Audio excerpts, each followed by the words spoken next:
Hey there, y'all. This is Hades, and today we are discussing Ragnarok, Apocalypse, Chapter 10, The Inherent Will. And alright, y'all, if you're all checking out this video, y'all already read the chapter. Alright, and if you haven't, what are you doing, man? Go read the chapter. Alright, this chapter, holy freak, I did not expect this turn from Sun Wukong. Sun Wukong will be fighting for humanity. I know I'm getting way ahead of myself, but that was crazy. Am I right? I did not expect that at all whatsoever. I expected Prometheus to have some kind of impression on Sun Wukong, but this, holy freak! And the fact that it goes back to Sun Wukong's backstory on him, journey to the west, him with the monk trying to do like everything he can till his dying day. He wants to help out humanity. Calls back to Prometheus wanting to help out humanity as much as he can, and to Sun Wukong, it's like, oh come on, man, these guys had a goal that they were willing to go out all the way for, and you know what? I respect that. My good friend in the past did this till his dying day, and now there's a god here that's willing to do the same thing, and that stirs the same feelings within me. You know what? Why not? You know, and then Sun Wukong goes and does it. But yeah, I'm getting way too ahead of myself. Let's just jump right to the review, shall we? Yeah, Hollock is just calling she called it, yep. Sun Wukong won, and that's over as he leaves the match. He's pretty, he's pretty ticked off. You know, his friends are like, so how was it? Was it good for you? And then was like, yeah, you're just killing time though, right? I mean, it's not like any of these people are really gonna leave a fight for you. My apologies, I don't remember these characters' names. I'm sorry. But again, Sun Wukong just ignores them as he just says, I don't like this, as he strikes a wall and says, why am I so mad? Why am I so mad about all this? Thinking about Prometheus, and then he remembers his good friend, the monk, back in the day when he was doing his journey to the west thing.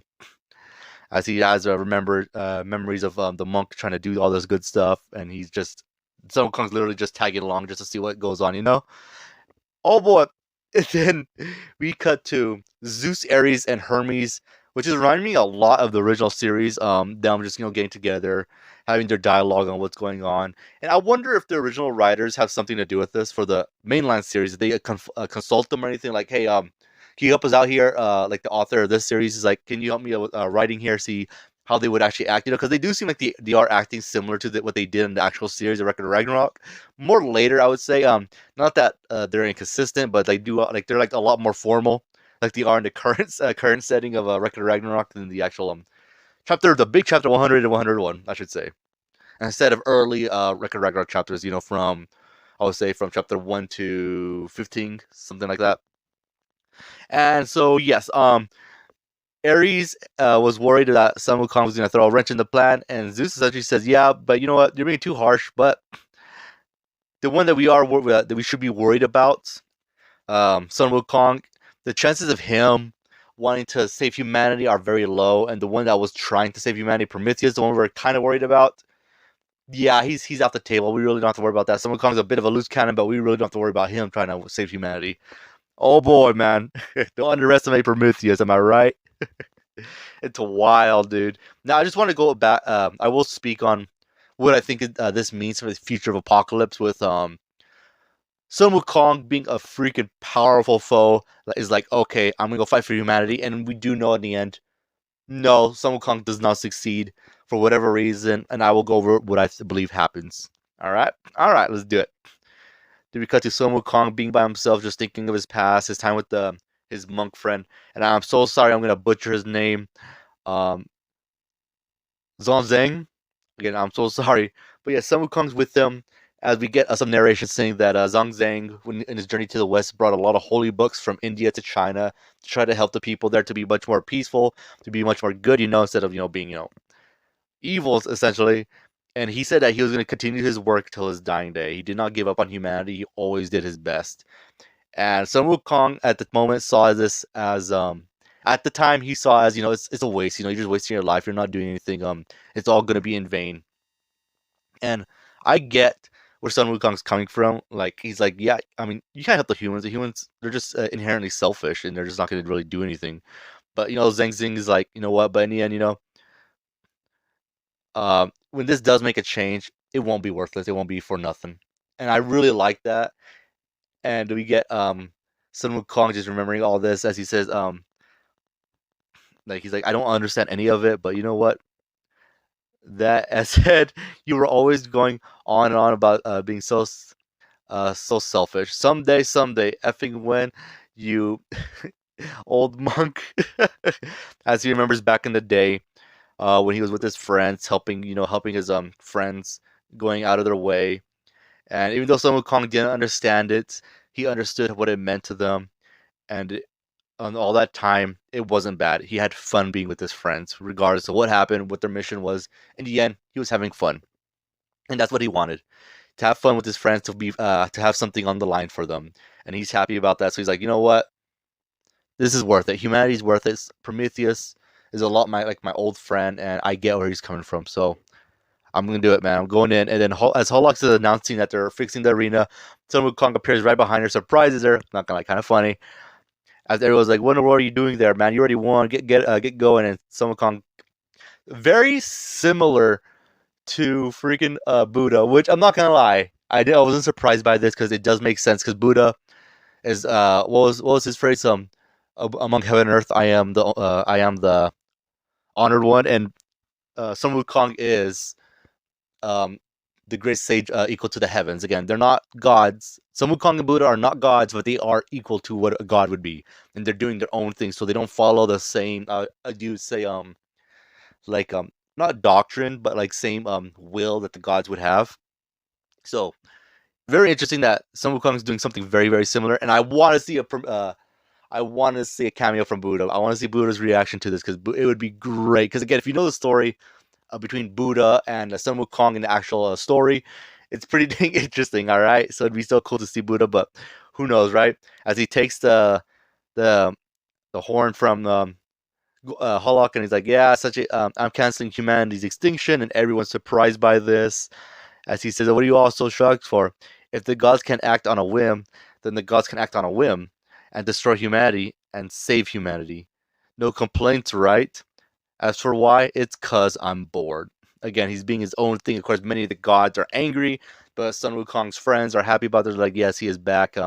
He's back from his stupor, and they're all just very, very happy for him as he comes back. And yeah, Sun Wukong, he's fighting for humanity, and what the gods are doing, what they're trying to do to him, is just like, well, try to tell him what to do. You can't tell the Monkey King what to do.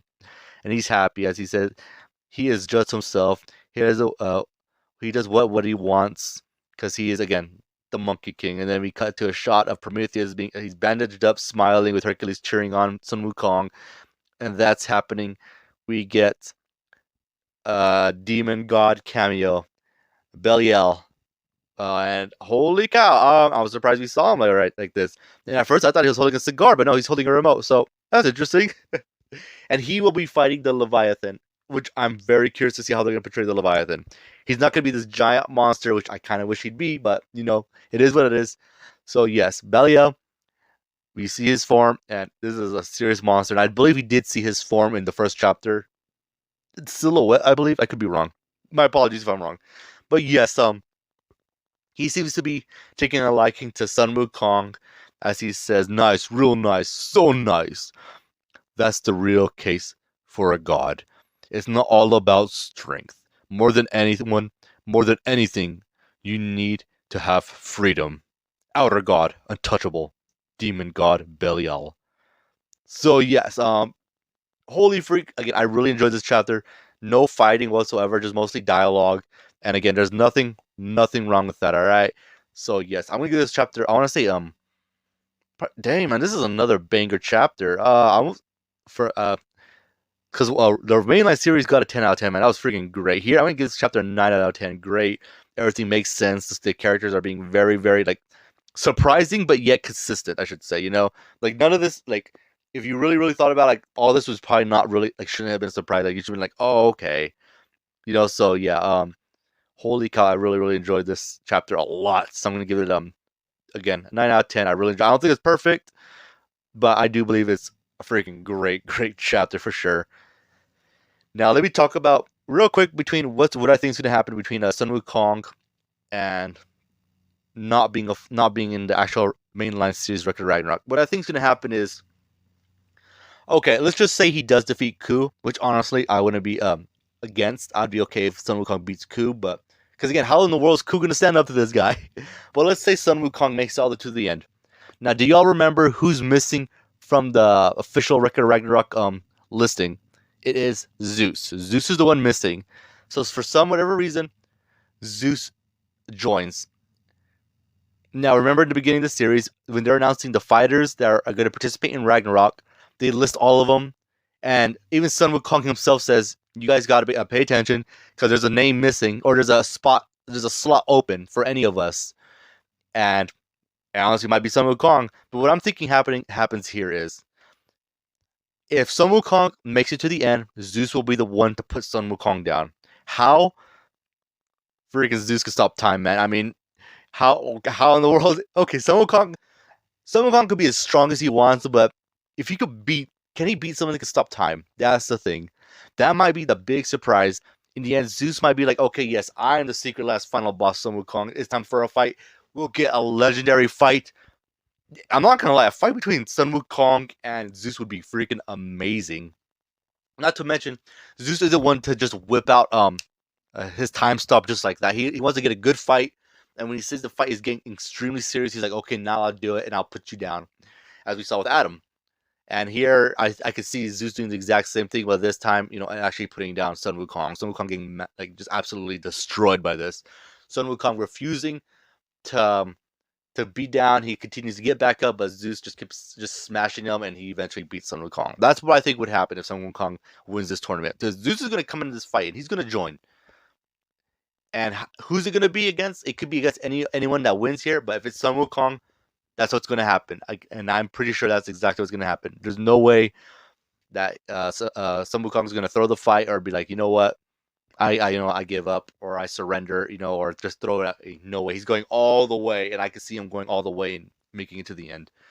But that's just me, guys. All right. Let me know what you guys think about. Can you see Sun Wukong actually winning this tournament and then getting put down by Zeus? Or do you think there's another reason why Sun Wukong's not in the mainline tournament? Let me know what you guys think. And if you listen this far, I appreciate y'all so much. And I hope you guys have a great day. Take care. And this series is freaking great. Even its spin-offs are freaking amazing.